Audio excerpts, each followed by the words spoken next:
Jaya Radha Madhava Kunja Bihari.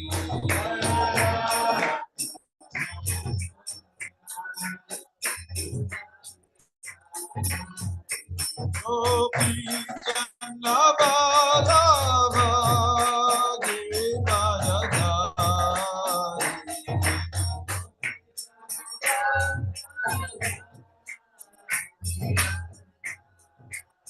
Yasoda Nana Bhakta Jana Rajana.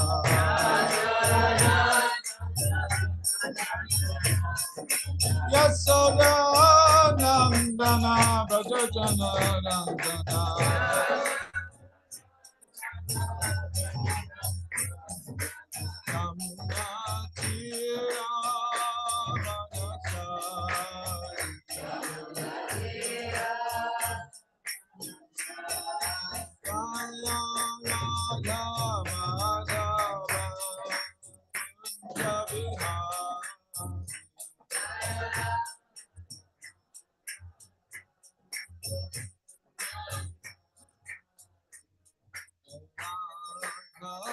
Madhava Kunja Vihari.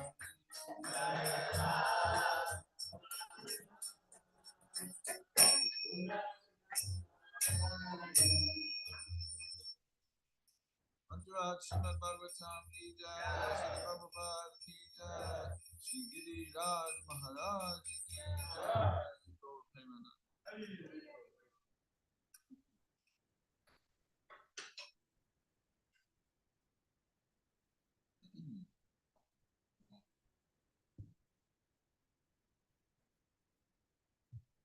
Om Namo Bhagavate Vasudevaya.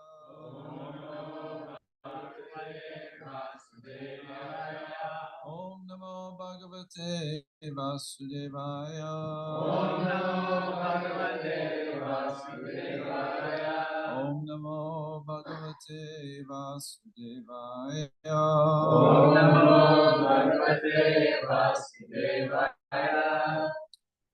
So today,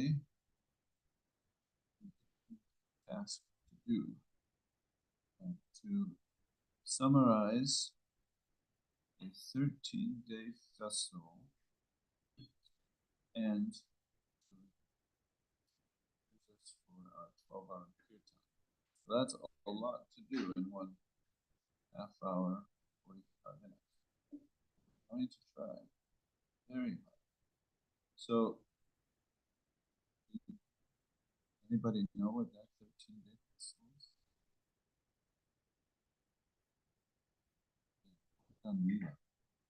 13 days, although we tend to observe one day.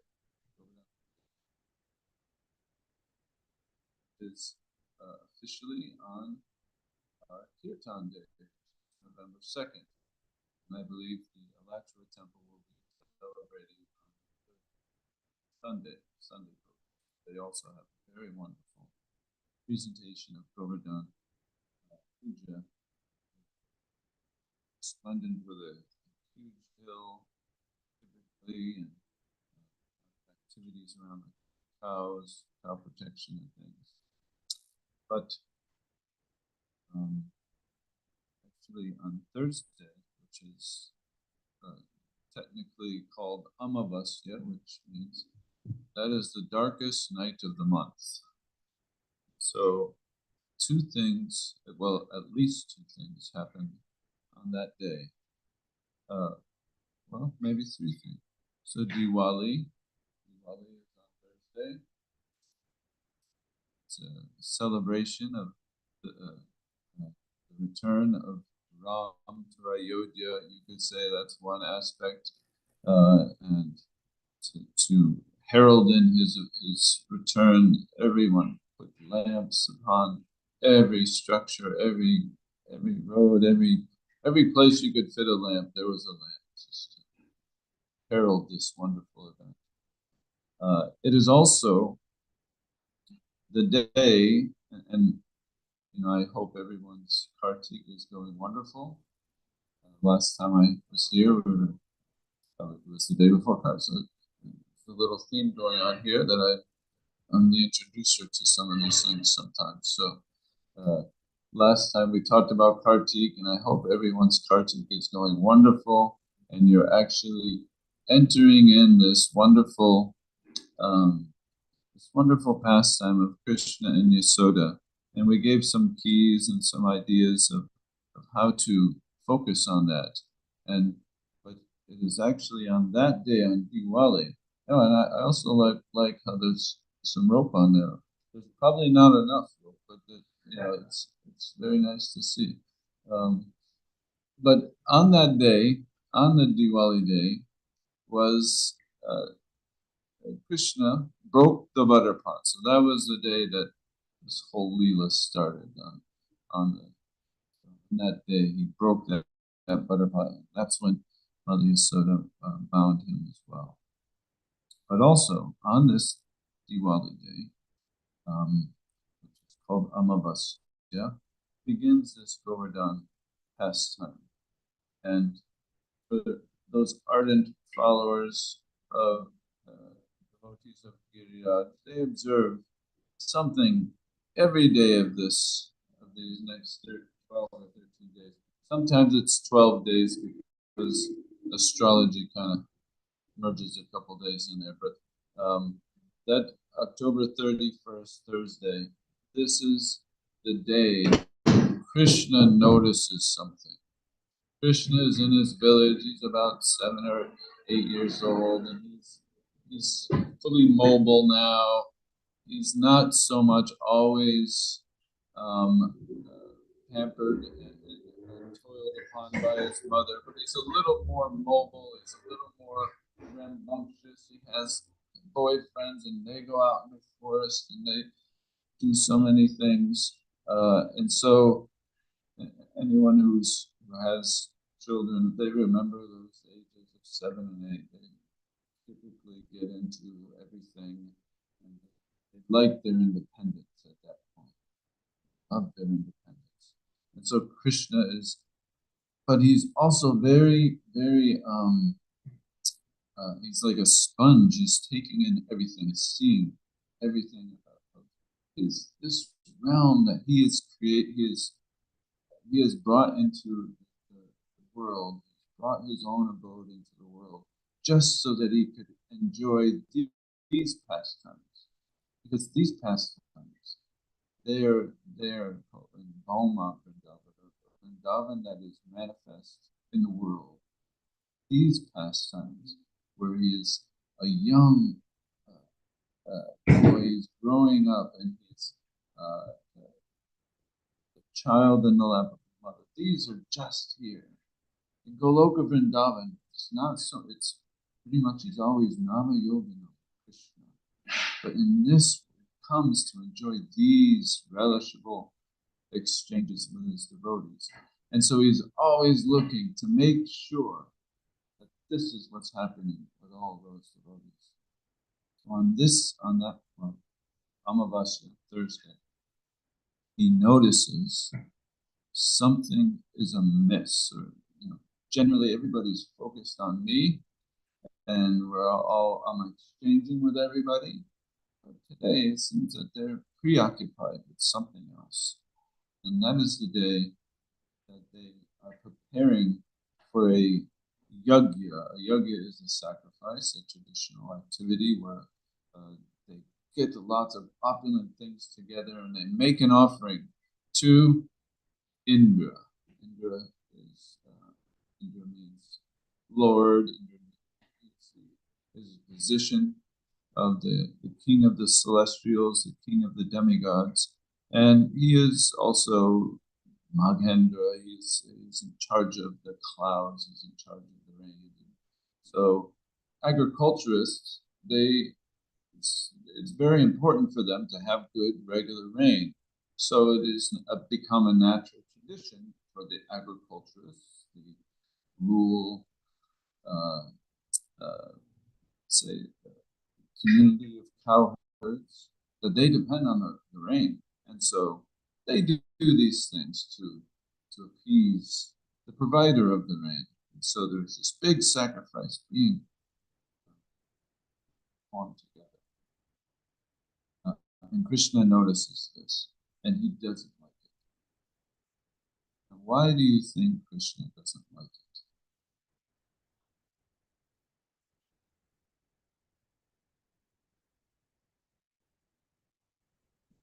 He's not getting there. He's not an attention hungry God.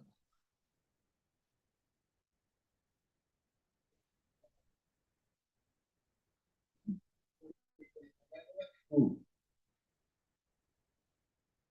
yes, that's pretty close, Bruce. If you merge Nitai's answer with Gopal's answer, we're going to give this answer. I was going to say because his devotee angel is forgetting his constitutional condition as his devotee. Yes, but not the answer we're looking for. But that is absolutely right. And that comes out, that's one of the underliers. But if we merge Nitai's answer with Gopal's answer, what do we do? Because they could be worshiping Govardhan Hill instead. Yes. Why is Krishna? Yes, that's the result. You're revealing too much now. So, what the simple question is: why would Krishna not be happy with them engaging in an Indra Yoga? Yes. What is your name? Ratnago. That was already mentioned. Yes, that is a underlier of the, but that's not the answer to the question. Why was Krishna upset with the performance of the yoga? He wasn't. He may be. He may on the side. He's thinking, yes, that person who's actually accepting that yoga. He's in pride. Yes. What is your name? No. Because the yajna was like, I want to say like more materialistic, so like Krishna wanted them to be more spiritual and pray, not to the demigod, right? And Yes, directly to very close. Yes, and not to the demigod, but to Krishna. Or yes, he's seeing that these devotees, they are his nitya they are his eternal associates. And here they are, they're engaged in an activity that is not ultimately for their ultimate benefit. And it's not, and they're even what they really want to do, what their focus is always Krishna, Krishna, Krishna. But here they're being diverted.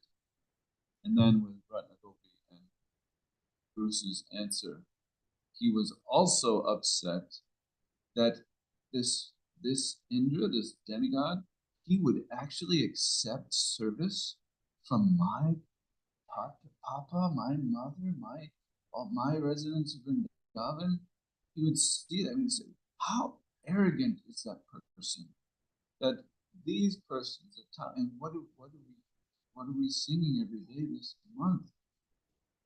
There's nothing higher than these residents of Vrindavan. I don't want anything else. I don't want liver. I just want to focus on this relationship of Krishna with his pure devotees. That's the focus. And when he sees them diverting, even if it's in an innocent way, a traditional way, he says, no, let's do away with this. I wasn't going to tell the whole story actually, but getting there. I hope you all have access to the whole Govardhan Lila in Krishna book or in the Srimad Bhagavatam. What I wanted to do, so that was Krishna's mood of how this all started and how it starts on Thursday. And on Saturday, the actual Govardhan Puja is when he diverts, as Stephen kind of directed, he diverted that, okay, you want to worship a big Devata, the big Devata Indra. But do you know there's an even bigger Devata right here in Vrindavan? And this Devata is so much more merciful than Indra.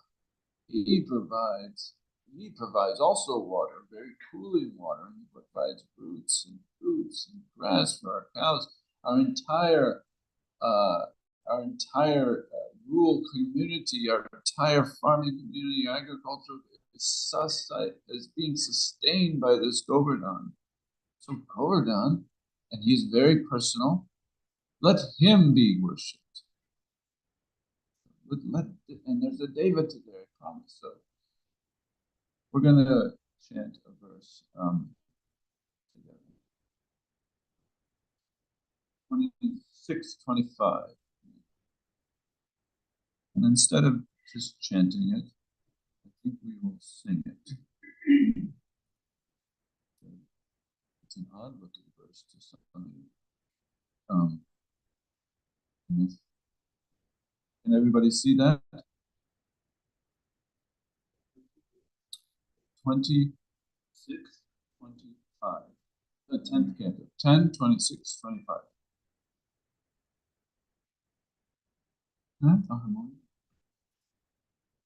This now when we carefully read Srimad Bhagavatam, we find certain excerpts or certain verses or statements by Shukadeva Goswami that summarize a particular topic. And last time when we were talking about Kartik, there was a summary. We ran out of time. We didn't have time to go over the summary verses of the Damodar Lila, but they're there, and they're there for a purpose. They're there to, first of all, just summarize and encapsulate that particular Lila, but then they also give something that is applicable to the hearer. What do we do with this Govardhan Lila? Because like Krishna becoming bound with by his mother, it can be bewildering, it can be confusing for those just starting on the path of hearing about Krishna consciousness. We know God is great, God is powerful, but God is subservient to his devotees. I've never heard that before. God can do these amazing other miraculous seeming things. So these things sometimes become out of touch to us. And so these verses, and usually the purports of the acharyas, they help us kind of, okay, what can I take from this Govardhan Lila? What can I do with this? We'll go very slow because it's a mouthful, and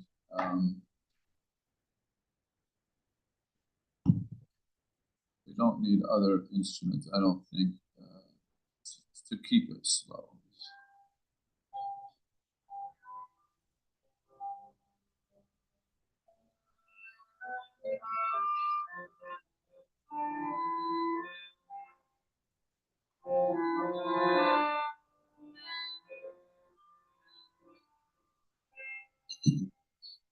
Deve Varsati Agya Viplavarsa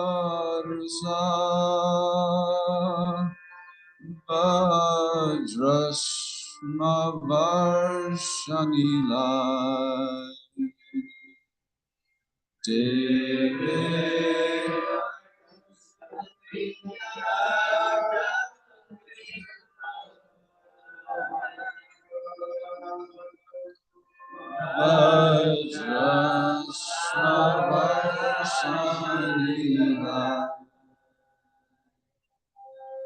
Siddhat Pala Pashu Shriyatma Sharana Dristvanu Kamputsmaya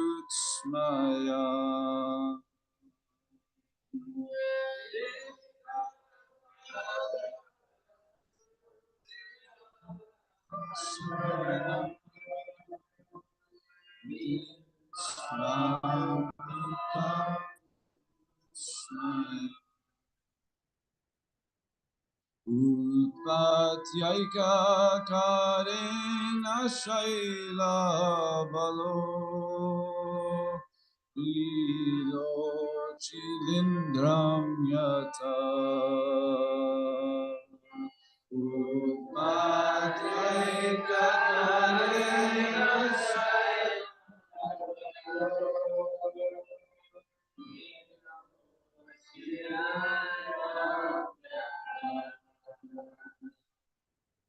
Vibragostam apan Mahendra Madhavi Na Indro Gava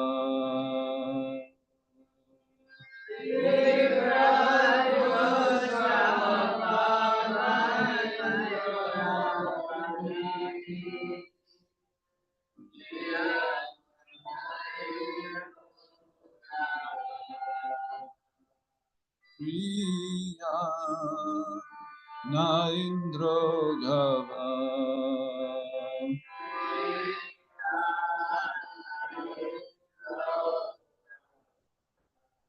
Everybody, the whole thing together. Deve Varsatya Gyavitavarusa Vajrasma Varsanila Siddhartha Pashu Sriratma Sharanam Jisvanukam Krishmayan Utvajaika Kalena Shailamavaro Lilo Chilindram Yata Vibradostamapan Mahendra Madhavi Na Indro Gavan Priyan Na Indro Gavan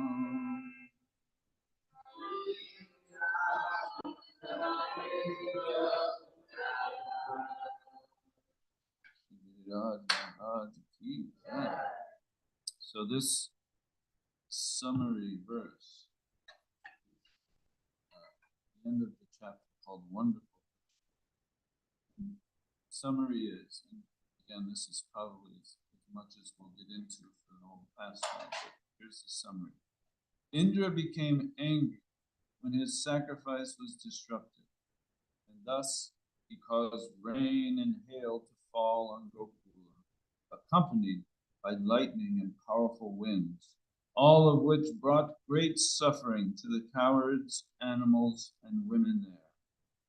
When Lord Krishna, who is by nature always compassionate, saw the condition of those who had only him as their shelter, he smiled broadly and lifted Govardhan hill with one hand, just as a small child picks up a mushroom to play with it.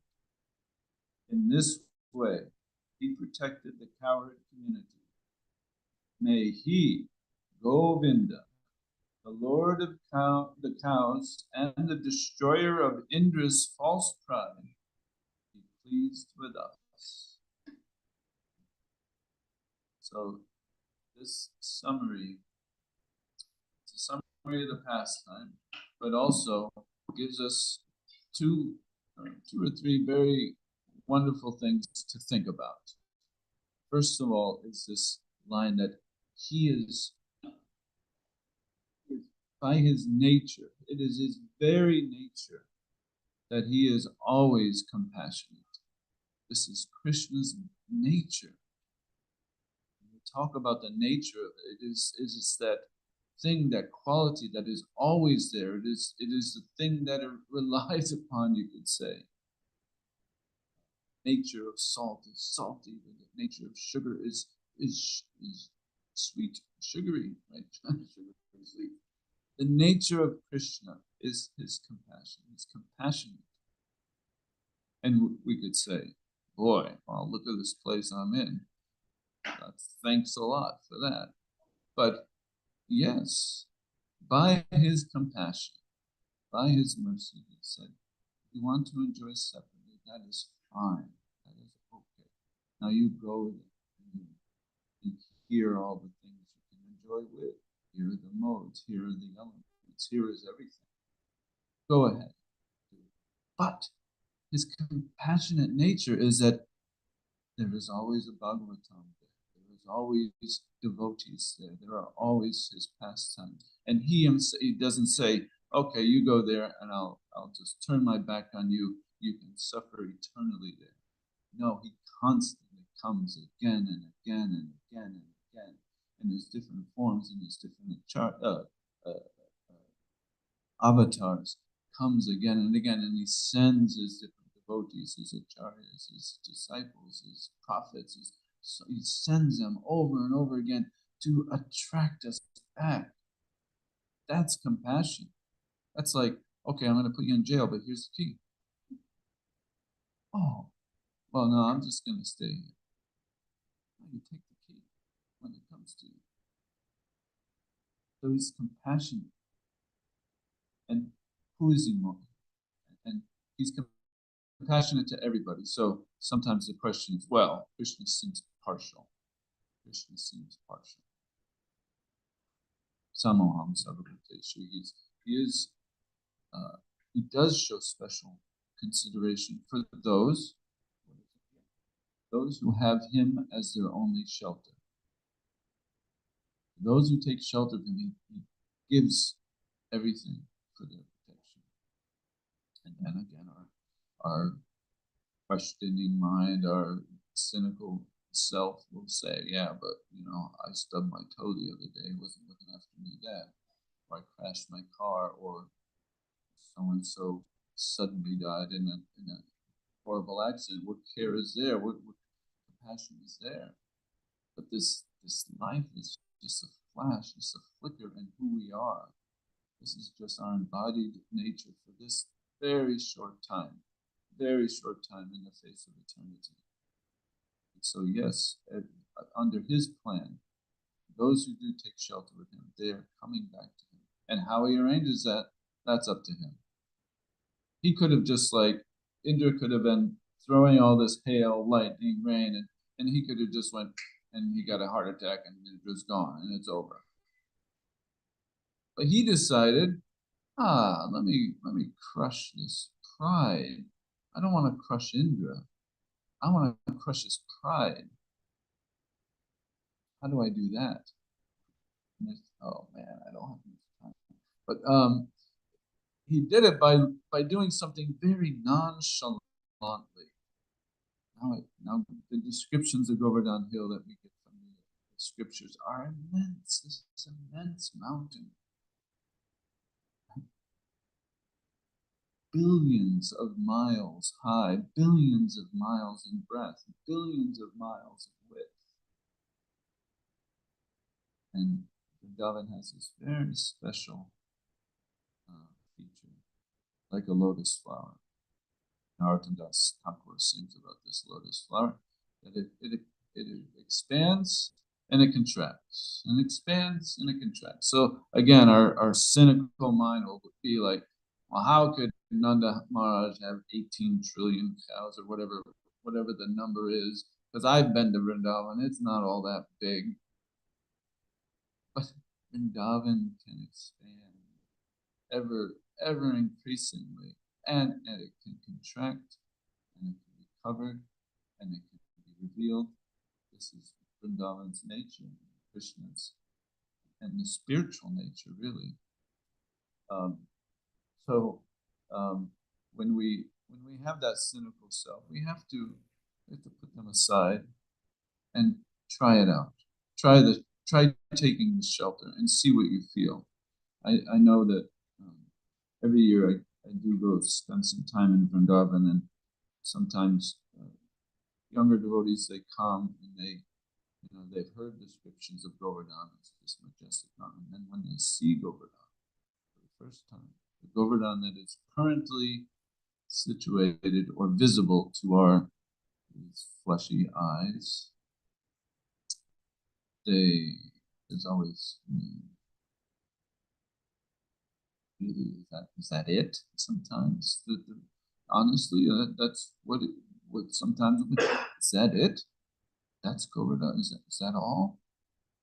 But when you stay there for some time, when you stay there for a day or even just an hour, even just a few minutes, you just stay there, slow the mind, and sit by the side of Giriraj, you will feel something that you've never felt. And what to speak if you can stay days and weeks or in the multiple years on a time. You know, if you can continue to get that, then your faith increases. That, oh yeah, there's something here that I can't see, but I can feel it. And so devotees take shelter of this Govardhan. Devotees take shelter of Krishna, not because we're seeing all these miraculous things in front of our eyes, but we're feeling it. We're feeling a sense of belonging. We're feeling a sense of satisfaction. Ye Atma Suprasidati. We're being told this over and over in our Bhagavatam studies, that what will completely satisfy ourselves is when we engage in this mood, those who are taking him as their only shelter. And what is that reciprocation? What do we get? His compassion, his mercy. He gives it to us freely. Why? Because he's so compassionate. This verse really sums that up. And again, to crush Indra's pride, he just does it nonchalantly. So when the description is he lifts a hill with his left hand, you could say most people, their dominant hand is their right hand, and very few people are left-handed. Krishna also less dominant hand, you could say. You could try to say it, but just that. And then of all your fingers, which one could you do without? It's probably your pinky. So we'll use that one, and we'll just show Indra that everything he threw at Krishna, everything he threw at the residents of Vrindavan, the cows, the land, and everything just trickled off. And it's a description that not even a single leaf from a single tree was disturbed. Nothing. And for days. That's why this festival can be observed over 12 days. It takes almost 5 days to start, and then there's 7 days of holding, and then there's 3 days of post-production, you could say. And so, in this way, he protected his community. So, a lot of times we come to shelter of a spiritual movement because we want protection. We want some sort of protection, either mentally or just that we want a sense that I'm spending this life properly. I'm doing what I should be doing. And so the prayer is, may he be pleased with us. So what does that mean? What is that may he be pleased with us? It means that with whatever I have, because Krishna didn't ask Nanda Maharaj to stop, because for Indra there was a lot of different particulars. This particular thing had to be offered, and this and that and that. You can see sometimes these big pujas happen in India, or even sometimes a little bit in the West. We'll see these big sacrifices being done, and gold this and all these things. And he said, "No, you don't have to do all that. Just make sweet rice, make some rice, and just give it to the hill. Put it before the hill, and then we'll walk around the hill. That's all."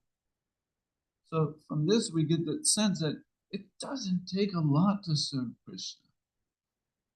Patram pushpam balam toyam, he says, Krishna says in Bhagavad Gita, just whatever you can get.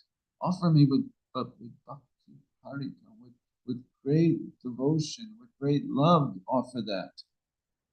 And then he says, what does he say? I accept it.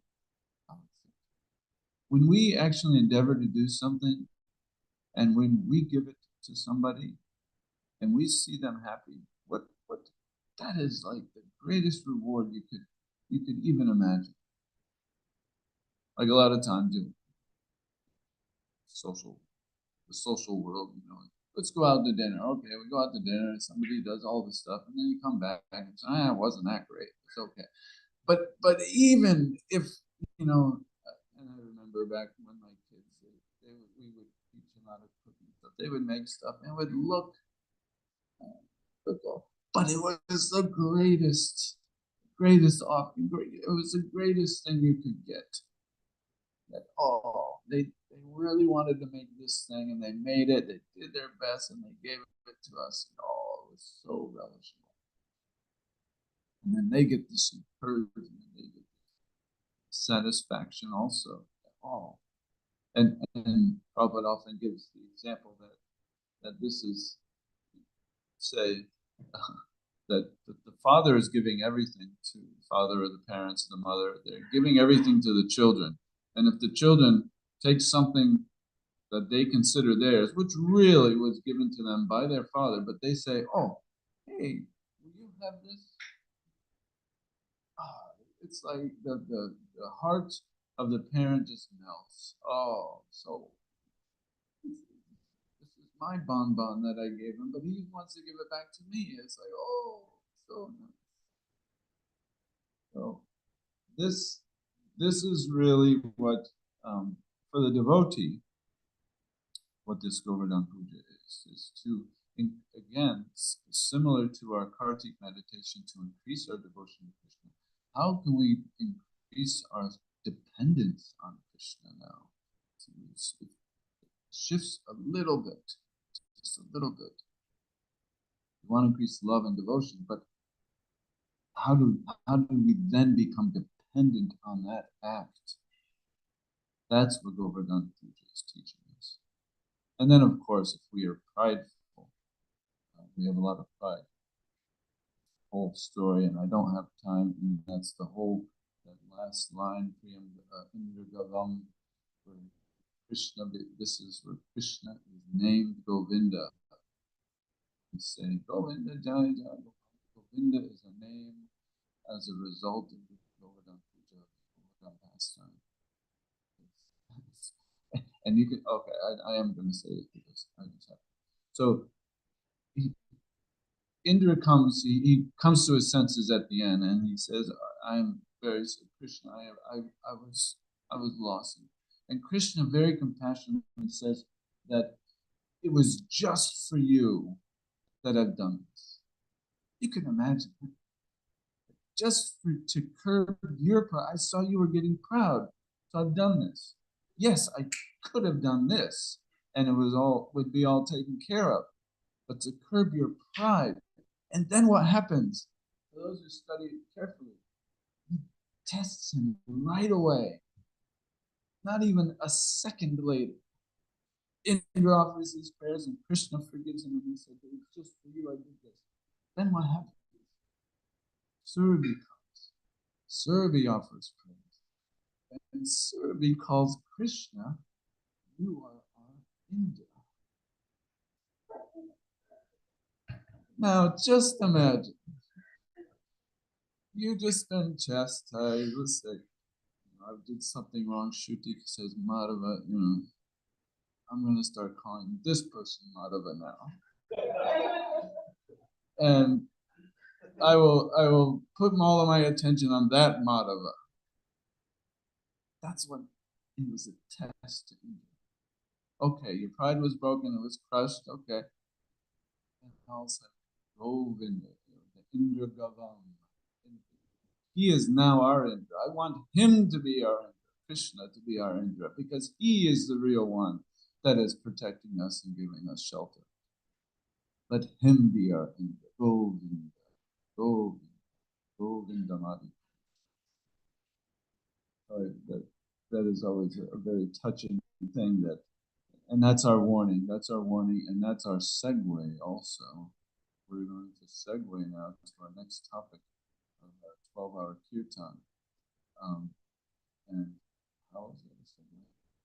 Because us speakers, we can manipulate anything, right? The segue is that when we come to chant for Krishna, we want to be without pride, want to be without arrogance. That is the mood that we try to set in this 12-hour kirtan. And there's many prescriptions in the Padma Purana and the different things you should do during Kartik. We went over those last few weeks ago. But Tatraiva Kartika Vratani Hari Jagaranam Atha. Parts of the Kartik, so Sanatana Goswami, Gopal Bhatta, they're giving the parts of the Kartik vow. And the first one is keeping an all-night vigil for the sake of Lord Hari. So we take that and then say where to do that? In a Vishnu temple, a Shiva temple, at the root of banyan tree, or in a Tulsi forest. One should keep an all-night. This is one of the activities of Kartik. So we're not going to stay up all night, but we are going to spend all day having this wonderful, and Tulsi, whoever's taking Tulsi is doing amazing. Not here right now, but wow, if she could be here for the kirtan, that would be nice, because one of her names is Vrindavani. And that Vrindavani means that wherever she is the forest of Vrindavan.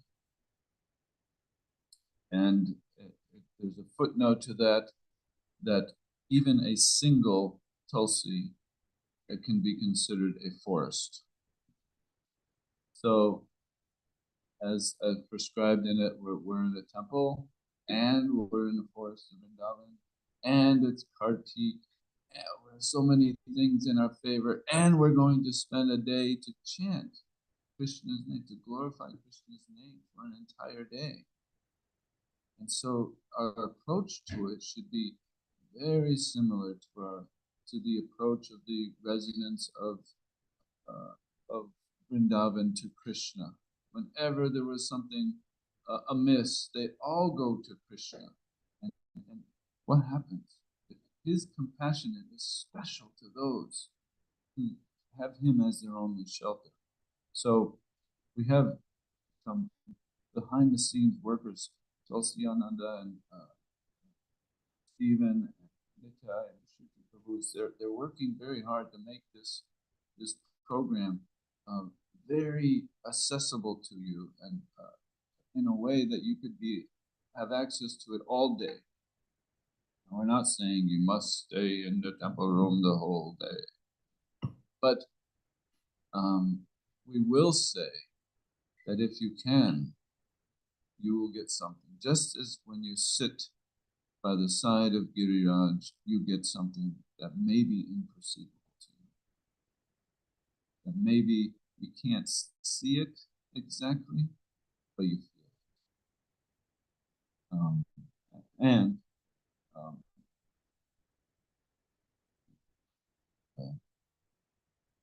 Krishna willing, a small piece of Govardhan will be here as well. The Govardhan whom I worship will come for the day. And so not only will we be in the Krishna temple, not only will we be in the forest of Vrindavan, not only will it be Govardhan Puja, not only will we be in the assembly of many great like-minded devotees chanting the glories of Hari, not only will it be in the middle of the month of Kartik, but will also be in the shelter of Govardhan Hill, personally. So all of this is being provided for you. It's like, oh, we're caged, here's the key. It's all going to be right here for you to open up that door of satisfaction, of being quite happy from the day. And we've had testimony of devotees who spend the day here, and they unequipped, no. I don't think that there's anybody had a bad experience, but you always hear them like, wow, it's just like, yeah. I mean, because sometimes when we first get rolling, okay, we'll start thinking, okay, I don't like that chant, or I don't like that way he's playing it down, or this or that. But then after you're rolling 1 hour, 2 hours, that's just the holy name. And then the holy name starts to get in.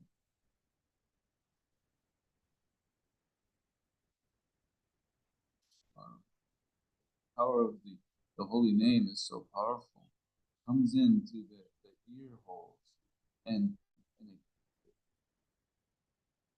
just enters into the heart and sprinkles the heart, as Bhaktivinoda described, with liquid nectar. So the heart becomes softened. So we really, really encourage you to, just as Govardhan Puja is a very long affair, and it was prepared for. It's not that who here has been on like a long trip, they've never been on before, like international or something. Okay. Did you like just like go out the door and say, okay, I'm going to go on this trip now? Did anybody do it like that? You did. You're a Mahabhagavad. You're an amazing person. Hare Krishna. Anyone else? But generally, for general purposes, we plan for it. Right?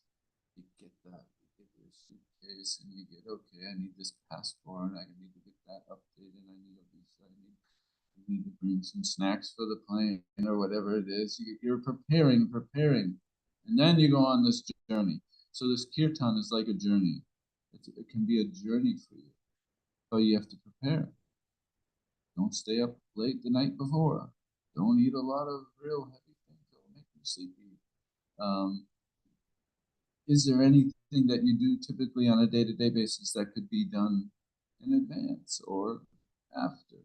Can you arrange your schedule in such a way to open up some time, as much time as possible, to sit in that kirtan? Because if we make this endeavor, then Krishna's compassion just overflows. It'll overflow. And devotees, their testimonies are like, yeah, for days later, I just couldn't get the mantra out of my head. It was just so impactful. It's just so, so to keep away the last thing I want to do is to keep away that Indraness, the Indraness that we may have. That we should see this as a community effort. It's not that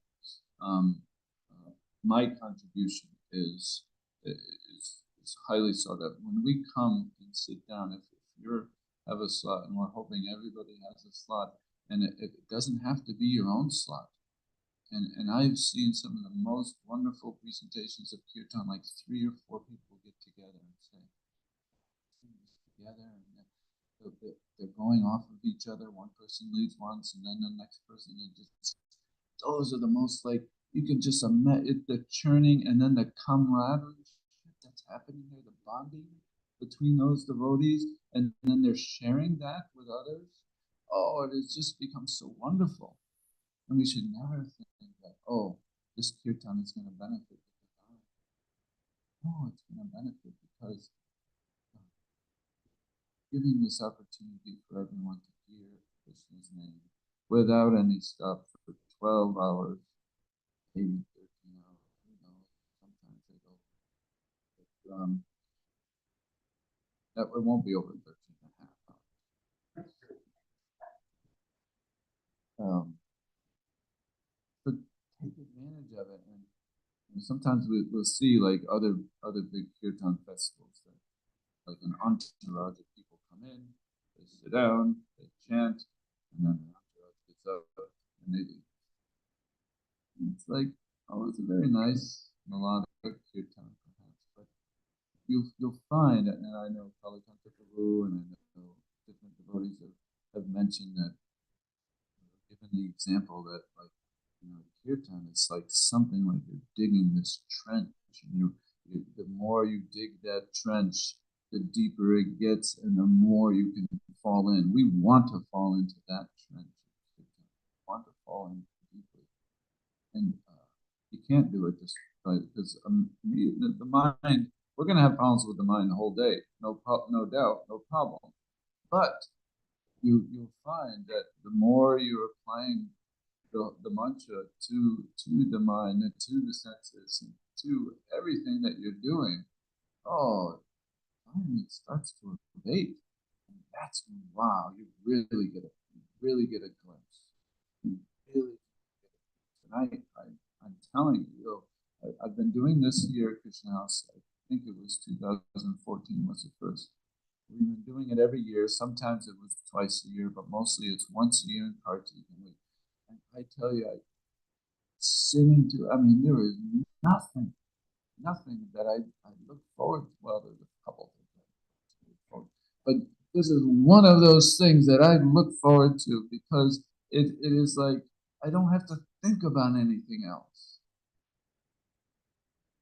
I do that on Jamasmi too. It's like, okay, there's so many things you can do on Jamasmi, but I just want to sit and chant. I don't have to think about what I could be doing. No, you could just clear your schedule and come in. And we're gonna do a little, so it doesn't start at 10, it starts at 9:45. We're gonna do a little entrance into the kirtan to help you make some determination of how you can take most advantage of the kirtan. And you have your ashram leaders, you have Shruti, you have others who've been to these, ask for their advice. How do I prepare for this kirtan? What's the best way I can prepare for this kirtan? And I tell you, do a little effort, little preparation. Oh, so when you come, you set my intention is that I have nothing else to do. And really, these things, unless you're a manager and you have to keep track of your time or you have to communicate with, put these away. Immediately, we'll be in Vrindavan, we'll be in a temple, we'll be with the devotees, we'll be at the side of Govardhan, we'll be chanting Hare Krishna, and then all of a sudden, I'm in the politics world. Oh, what's happening now? Oh, don't let it do it. Yeah, you get special box or shut it off or leave it. Of course, then the question is, well, what about my pictures? I want to take pictures. Take pictures, but don't look at your chance. Like, anyway, these are your personal things. We're not going to come down and say no cell phones, but these are just advice. These are little advice for you to how do you make it that you have nothing else to do? Don't have anything that's going to call your attention. Somebody says, "Hey, I couldn't get a hold of you."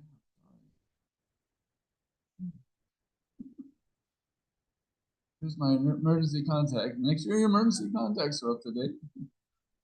Okay, we've gone a little over time. I don't know. Time for any thoughts?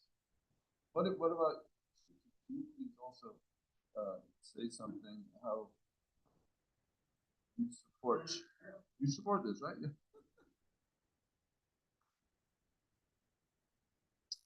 Yeah, I was thinking about kirtan and how, we read a quote from Prabhupada this morning, and Prabhupada was saying how kirtan is not about musical ability. And it really is a meditation. It doesn't matter how good or bad we sing. And it's not about that. It's really, it doesn't matter if we mess up the key, harmonic key sometimes, it does not matter. But just that one day, it's really nice. Like when you sit and you kirtan after kirtan, it's so sweet. You don't notice how this time is not a concept anymore, and it's just so sweet. And you sit there and meditate on kirtan. But and it just makes me think of how in Bhaktisiddhanta he was leaving his body. he had one of his disciples sing bhajans to him. I think it was Sridhar Maharaj, I forget. But whoever it was, they weren't a singer. And so when Bhaktisiddhanta asked for him to come, the devotees were like, "Oh, Maharaj, we have some of these others who can do all the all those things." And then he said, "No, I want him." And he came, and the way he used to sing bhajans was like a like a little child, singing the rhymes. But Bhaktisiddhanta appreciated it because he saw that he was really sincerely chanting Krishna's name. So I feel like, yeah, we can have the same mood. Yeah, I mean, it doesn't mean we can't sing fancy. We can. It's just, but the intention has to be.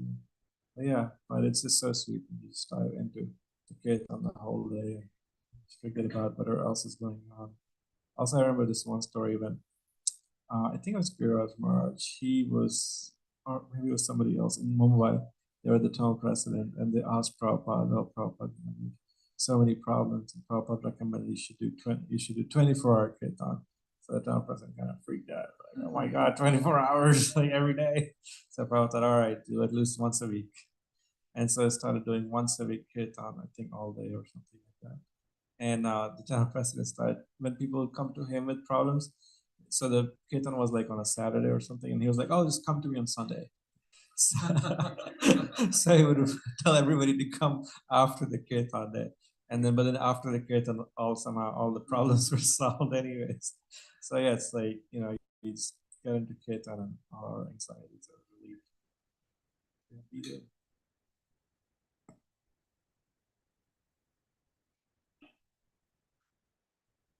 Actually, when